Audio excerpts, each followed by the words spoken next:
Alright, Euge here, mixing tips, drums, toms. Here's how this beat sounds.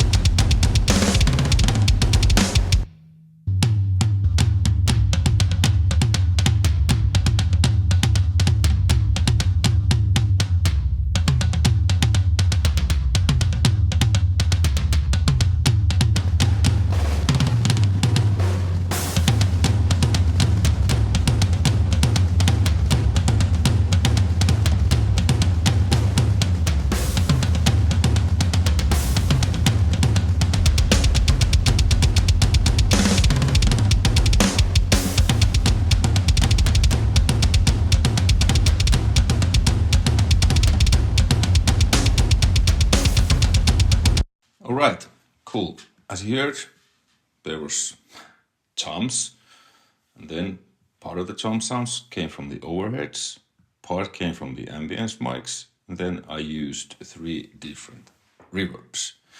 Tom EQing is pretty simple.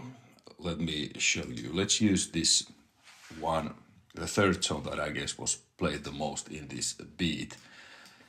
What I usually do, it's going backwards there, because it's looped, I've just muted it. So cranking the top and bottom, you know, depending the tom size, but it's usually somewhere between 80 to 150 hertz, you know, depends what you're looking for, and just according to taste. Sometimes it's cool to actually, if it's a smaller tom, to boost lower frequencies than what you would do on the, you know, floor tom, bigger tom. But again, there's no really rules, just whatever sounds the best. Okay, let's listen to this one.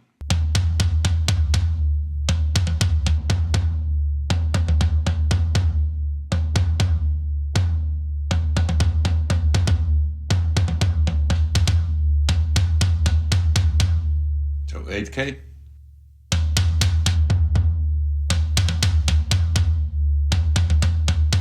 Got rid of the mud.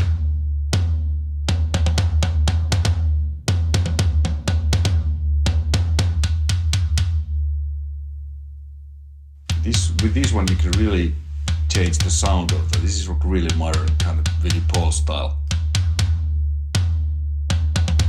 But a little bit more vintage sound. Then just adding some bottom.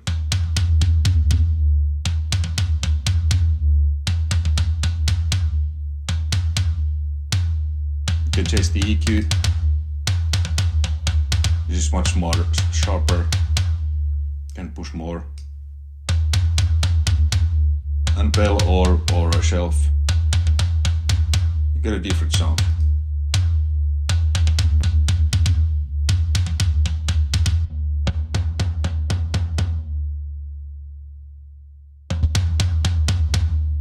And compressor to add a little bit attack.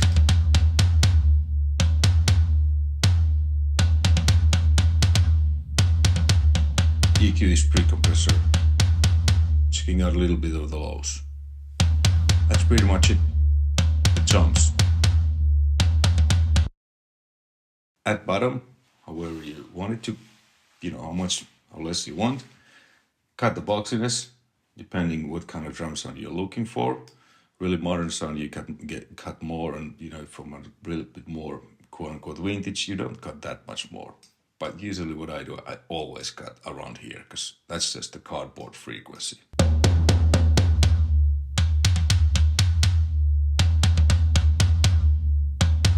Somewhere there. And adding top.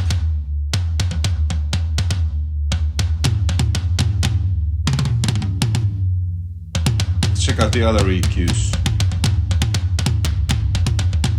Pretty similar settings, no matter the tone. This is second rack tone, looks pretty same. Yeah. Here on the floor toms I boosted a little bit lower frequencies than on the higher toms.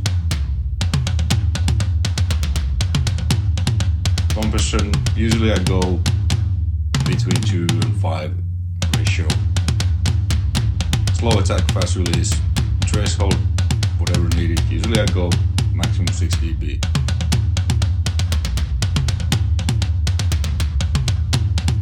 And these reverbs, these are the same reverbs I use on my previous, kick and snare videos. So let's go through them once more. Drum room short, drum room medium, a little bit of gated reverb on the toms. That's nice thing in there. And then I'm sending them to the parallel compressor and the crush.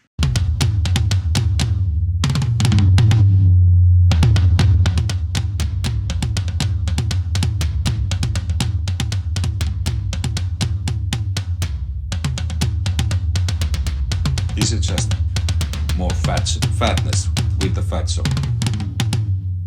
You can do this pretty similar thing with Emperor Collapse, Distressor and tape sim, whatever tape sim. Parallel compression. It's more depth and more, yeah. A little bit short room, a little bit medium room, a little bit gated reverb.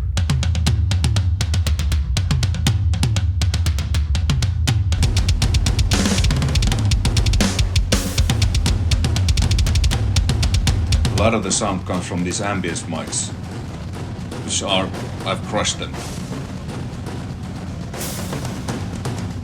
Overheads give me a little bit of that snap.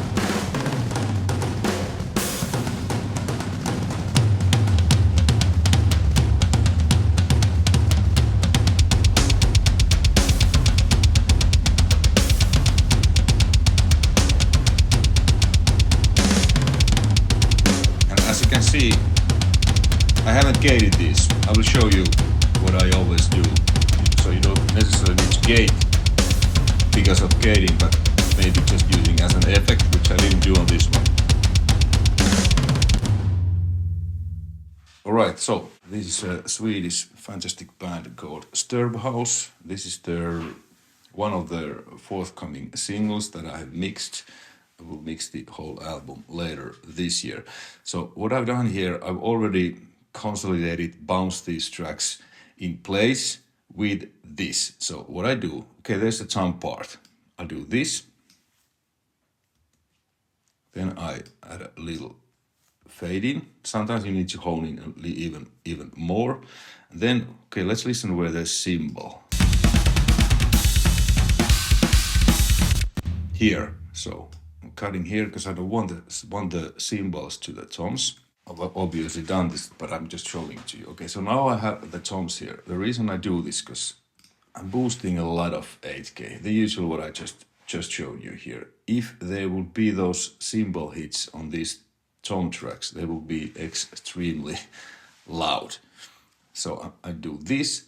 Then I usually use a gate or the silencer so that I just have the toms on these tom tracks. No overheads, no room sounds, nothing. Just the tom tracks. Then I bounce it in place. And I've also used a little bit triggering, but you don't always need to use the trigger like 100%. So I'm just mixing it 25% in. It's Chris Lord-Alge's tom. This tom sounded just like that. So if I'm using samples on toms, I try to find the sample that is closest, that it was pretty spot on. It was I just wanted to add a little bit something to the already good tom sound. And this, just adding a little bit of the sample in, made the thing. And they sound like this.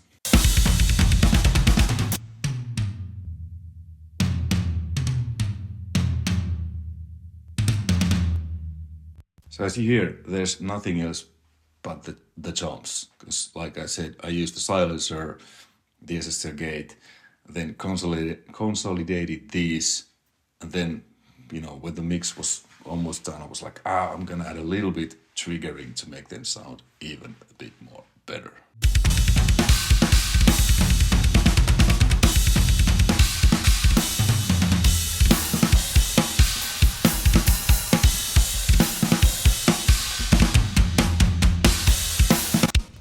This this is very natural drum sound. We were going for this really natural, roomy drum sound. All right. Hey, thanks for watching. Hopefully you found this interesting, informative, and you got some tips, ideas, and tricks to your drum mixing. All right. Until next time, take care. Bye.